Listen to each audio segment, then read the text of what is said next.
And why an entrepreneur? And I'm asking that because we'll be taking a look at a certain report that was released by MasterCard, actually released today, that focuses on Eastern Europe, Middle East, and Africa, which says 51% of women consider themselves as entrepreneurs. So now to you, why do you consider yourself an entrepreneur?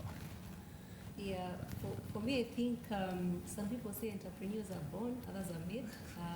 I was not born an entrepreneur. Mm-hmm. I was a proper corporate girl until necessity pushed me out. Okay. And that is 14 years ago. I worked in corporate and in telecommunication and other industries. And right. Just a minute. I'm informed that we have to correct your mic in a few. But then, so back to you.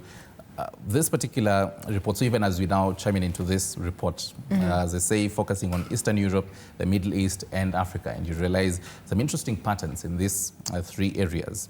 So first off, matters 51% of women considering themselves as entrepreneurs. Goes on to break down that 55% of millennials and 57% of Gen Zs are now most likely to identify as entrepreneurs. And I'll start off with that because now these are two particular age groups where we definitely see the gig economy, them embracing the gig economy. You know, the bloggers, you know, a certain dynamic shift of not the kawaida, you know, I have to set up a shop and I have to be here 24/7. You know, it's a different, you know, kind of system for them. Walk us through what they tell you, because I know you definitely engage with them a lot.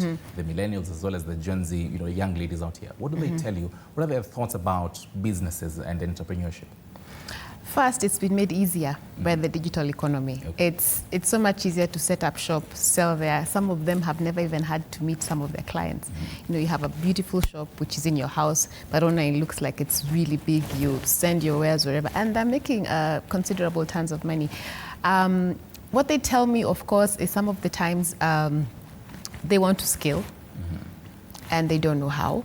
Okay. Secondly, they also get into trouble sometimes because they are not aware. One of the things that I think we don't pay attention to is the money. And by this, I mean the numbers themselves. So KRA, you know, is going to catch up with you at some point, but you're just bringing in revenue. And then all of a sudden, here comes this guy, and you've not been paying attention.